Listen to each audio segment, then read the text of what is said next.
Welcome to physics OH। आज हम बात करेंगे इम्पीडेंस ट्रायंगल के बारे में और इम्पीडेंस ट्रायंगल को समझकर हम देखेंगे कि कैसे इम्पीडेंस ट्रायंगल को हम अप्लाई कर सकते हैं जिससे कि हमें इम्पीडेंस मिल सके जब हम R, L और C के कॉम्बिनेशंस को यूज़ कर रहे हैं, जैसे कि RL, RC एक्सेट्रा। तो शुरुआत हम करते हैं इम्पीडेंस ट्रायंगल से। इम्पीडेंस ट्रायंगल जो है वो हमने स्टडी किया हुआ है ऑलरेडी। इम्पीडेंस ट्रायंगल जब हम RLC सर्किट पढ़ रहे थे तो उस समय हमने इसे स्टडी किया है इम्पीडेंस ट्रायंगल को। और ये इम्पीडेंस ट्रायंगल कुछ इस तरह था कि जो RLC सर्किट है उसमें जो इंडक्टर है उसके अक्रॉस पोटेंशियल ऊपर की तरफ है ऐसा VL, इसके बाद में नीचे जो है वह VC है, ठीक है, और इधर जो है वह VR है, ठीक है ना। आप सभी को ध्यान में आ गया होगा, इस तरह से ये सर्किट था, ठीक है। और इसमें आप देखिए कि VL और VC अलग अलग हैं, तो इनका जो रिजल्टेंट आया था वो इस तरफ था, इस तरह से हमने निकाला था ये, और ये जो था ये VL माइनस VC था, ठीक है। अब हम क्या करते हैं, अब हम इसे यहाँ पर इस तरह से करके यहाँ इसे क्या कर देते हैं, हम ये रिजल्टेंट ले लेते हैं हम यहाँ पर, ठीक। ये VL माइनस VC है तो यहाँ सामने भी जो है VL माइनस VC आ जाएगा। ये VR है, ये VL माइनस VC है, ठीक है। अब ये जो है 90 डिग्री का एंगल है। अब आप देखिए ये जो है रिजल्टेंट है V, तो आप देख सकते हैं कि जो रिजल्टेंट है वह एक्चुअली यह रिजल्टेंट जो है वह VL माइनस VC और VR का क्या है, इन दोनों का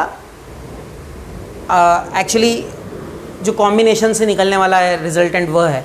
तो इसे हम फाइंड कर सकते हैं और वो हमने पहले भी किया हुआ है। तो इसका मैथ मैं अभी बता नहीं रहा हूँ, मैं डायरेक्ट जो है इम्पीडेंस का एक्सप्रेशन जो है वह लिख रहा हूँ, क्योंकि हमने ये पहले ही डिराइव कर लिया था, ठीक है। तो आपको पता है कि Z जो होता है वह Z जो है वह इम्पीडेंस होता है, ठीक है, वह इम्पीडेंस होता है, Z जो है वह इम्पीडेंस होता है। और Z कैसे दिया जाता है, वह दिया जाता है E0 अपॉन I0 से, E0 upon I0। This is how we write Z, okay. और इसकी जो वैल्यू है वह आती है Z is equal to under the root of R square plus XL minus XC whole square, ठीक है। ये Z की वैल्यू होती है under the root R square plus XL minus XC whole square. Last time हमने ये derive किया था, ठीक है। तो अगर आपको यह समझ में नहीं आ रहा है कि ये कैसे आया था, तो आप एक बार प्रीवियस वीडियो देख लीजिएगा जिसमें हमने इम्पीडेंस ट्रायंगल का इस्तेमाल करते हुए, इसको अप्लाई करते हुए इम्पीडेंस निकाला था सर्किट का, ठीक है, जो कि क्या आया था under the root R square plus XL minus XC whole square, ठीक है, ये Z आया था। अच्छा, इसमें एक बात है जो आपको पता होना चाहिए। इसके बाद में हमने इसमें फाई, ये जो फेज़ है ये भी निकाला था, और ये फाई जो है वो कैसे निकाला था हमने, phi is equal to tan inverse, और उसके बाद क्या किया था, VL minus VC upon VR। VL minus VC को हम I0 XL माइनस XC लिख सकते थे अपॉन I0 R, ये हो जाएगा, I0 कैंसिल हो जाएगा, XL minus XC upon R, इस तरह से इसे लिखा जा सकता था। और यहाँ से phi is equal to tan inverse, और इसको हम लिख सकते थे XL जो है वह ओमेगा L है और XC जो है वह ओमेगा C है। सो phi equals to tan inverse omega L minus 1 upon omega C। यह जो है यह फेज़ डिफरेंस का एक्सप्रेशन है। अगर हमारे पास L और C की वैल्यूज़ हैं तो हम फेज़ डिफरेंस फाई क्या कर सकते हैं, फाइंड कर सकते हैं। चलिए, ये तो खैर छोटा सा डिस्कशन था इसके बारे में। अब हमारा जो मुख्य उद्देश्य है उसके बारे में बात करने वाले हैं। मैं दोनों एक्सप्रेशंस को, किसकी, इम्पीडेंस की और इसके साथ साथ ये फेज डिफरेंस की मैं यहाँ लिख देता हूँ। देखिए z जो है, जैसा कि आप अभी देख ही रहे थे, z is equals to under the root R square plus XL minus XC whole square होता है, ठीक है। और इसके अलावा जो हमारा फाई है, जो कि हमने अभी अभी डिराइव किया एक बार और, फाई जो है वह tan inverse XL minus XC upon R होता है, ठीक है। ये दोनों एक्सप्रेशंस हमें यहाँ इम्पिडेंस ट्रायंगल से मिले हैं और इनको हम अप्लाई करने वाले हैं, इनको हम अप्लाई करने जा रहे हैं। अब किस में इनको हम अब अप्लाई करने जा रहे हैं? अलग अलग केसेस में। तो पहला केस है AC circuit containing resistance and inductance, ठीक है। तो अब हम बात करने वाले हैं एसी सर्किट की जिसमें रेजिस्टेंस और इंडक्टेंस मौजूद है। Okay, we are going to talk about an AC circuit which contains only resistor and inductor. तो चलिए बात करते हैं इसके बारे में। अब देखिए हमारा जो सर्किट है इसमें रेजिस्टर और इंडक्टर ये दोनों मौजूद है। So here we go, here we have a resistor and then we have an inductor, ठीक है। ये इंडक्टर है और ये एसी है, अल्टरनेटिंग सर्किट एसी, और इस तरह से कनेक्टेड है, ठीक है। अब आप देखिए कि अगर पोटेंशियल डिफरेंस अक्रॉस रजिस्टर की बात करें तो potential difference across resistor V R है, इस डायरेक्शन में होगा, और वी एल जो होता है वह आपको पता है कि वह क्या होता है, वह अहेड रहता है ऐसा 90 डिग्री, ठीक है। इसलिए ये वी एल मैंने बनाया है। आपको पता है वो 90 डिग्री अहेड होता है किससे? करंट से, ठीक है। आई से 90 डिग्री अहेड होता है, क्लियर है। अब या तो हम इसको फिर से डिराइव करें और ना करना हो तो फिर सबसे आसान काम क्या है कि ये जो वैल्यूज़ हैं इसको इन रिजल्टेंट में रख दें सिंपली। तो कैसे रख सकते हैं? बड़ी आसानी से रख सकते हैं, कोई दिक्कत नहीं आएगी आपको। Z की वैल्यू अगर आपको निकालना है इस सर्किट के लिए तो देखिए आपका यहाँ पर XC तो ज़ीरो ही है, for this circuit XC is zero, बिल्कुल सही बात है। तो आप लिख सकते हो Z is equal to under the root R square plus XL square, simply. भाई XC तो ज़ीरो है तो उसको लिखने की ज़रूरत है ही नहीं, तो XL क्या हो गया? ज़ीरो हो गया, XC ज़ीरो हो गया, तो Z आपका इतना आ गया under root R square plus XL square. अच्छा, इसके बाद में अगर आपको फाई निकालना है, tan इनवर्स, तो phi is equal to tan inverse XL minus XC अगर हमें करना है, सो XL माइनस XC क्या हो जाएगा? Omega L minus 1 upon omega C and that is divided by capital R, सही है, बराबर है। अच्छा, XC तो ज़ीरो ही है तो ये तो कोई बात ही नहीं है, इसको हटा दीजिए आप, XC है ही नहीं, तो ये हो गया omega L upon R, and if you know then you can simply substitute this value of L and R and you can very easily get the value of phi, है ना, बड़ा आसान। चलिए, इसके बाद में ये हो गया RL के लिए, ठीक है ना, जब R और L है। अब मान लेते हैं कि आपके पास में जो है वो R और C है, मतलब रेजिस्टर और कैपेसिटर मौजूद है, ठीक। एक स्क्रीनशॉट ले लीजिए तो फिर हम आगे बढ़ते हैं। स्क्रीनशॉट ले लीजिए जल्दी से, तो हम इसके आगे अब बात करते हैं। अब इसके आगे जो बात करनी है वह बहुत ही सिंपल सी बात है, कोई इसमें ज़्यादा डिफ़िकल्ट बात नहीं है। अब C लगाना है इसमें, तो क्या होगा? देखिए, ये अगर मैं लगा दूँ, इसमें ज़्यादा परिवर्तन भी नहीं करना है। अगर मैं यहाँ C लगा दूँ, so I hope you can see that ये C लग गया, और यहाँ पर थोड़ा सा चेंज आना चाहिए क्योंकि पोटेंशियल ड्रॉप अक्रॉस C जो होता है वह क्या होता है? वह पोटेंशियल ड्रॉप अक्रॉस C वह यहाँ होता है करंट से 90 डिग्री लैगिंग बिहाइंड। ओके, तो इस तरह से ये पोटेंशियल ड्रॉप होगा C के अक्रॉस। बस अब आपको क्या करना है? आपको यहाँ पर पता है इंडक्टर है ही नहीं तो XL ज़ीरो हो जाएगा, और XL ज़ीरो हो गया तो उस एक्सप्रेशन में बचेगा क्या? XC माइनस XC का स्क्वायर, वो होता है प्लस XC स्क्वायर, सही है। भाई ये एक्सएल 0 हो गया इस एक्सप्रेशन में, तो माइनस एक्स ही उसका स्क्वायर, तो वो क्या हो जाएगा, एक्स ही स्क्वायर हो जाएगा। और इसमें बात करें अगर अपन, तो एक्सएल क्या है, एक्सएल तो भैया 0 है, ये गया, तो ये बचेगा minus omega C by are.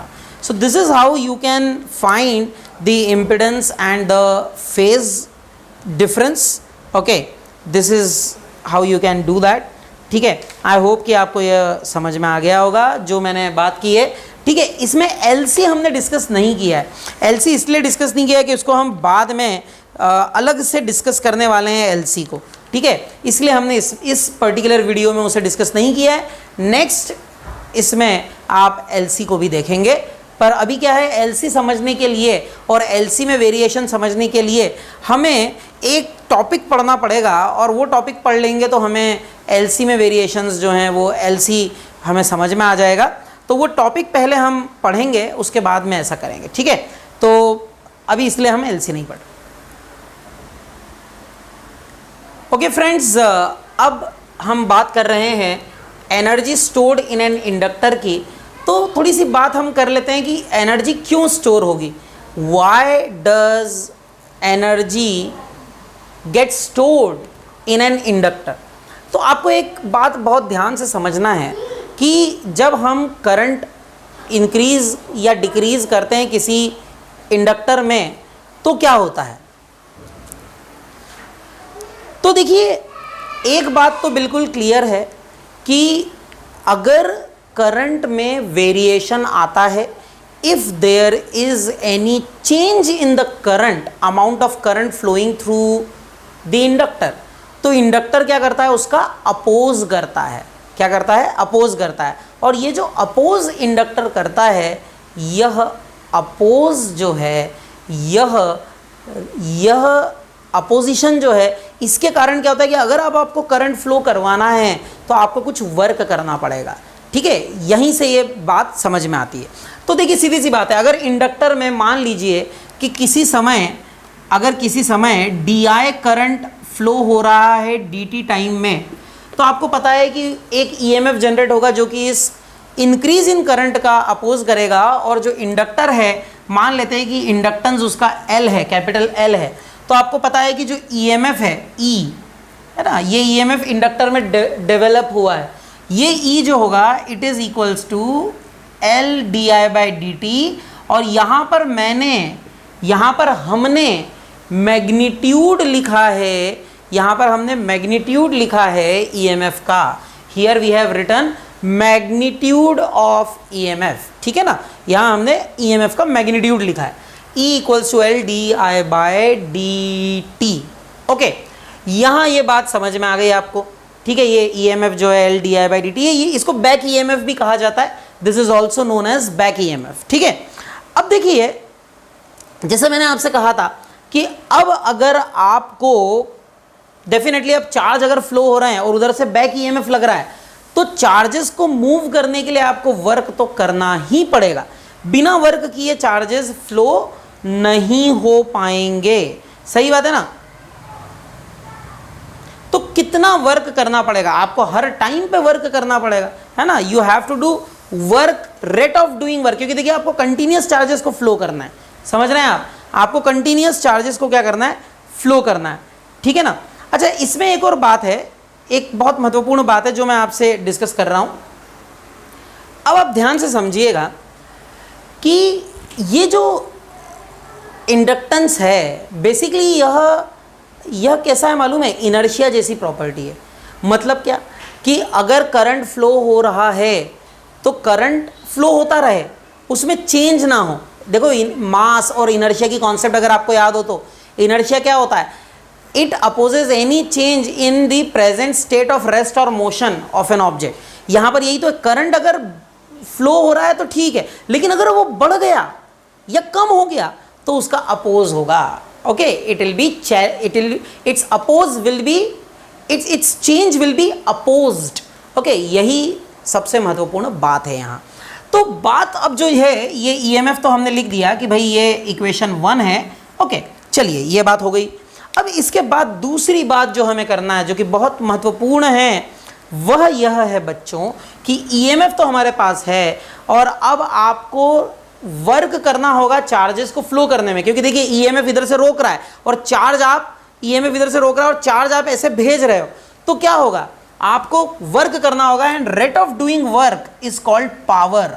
हर क्षण आपको काम करना है, dw/dt, and that is called power if you remember, and power is V into I if you remember.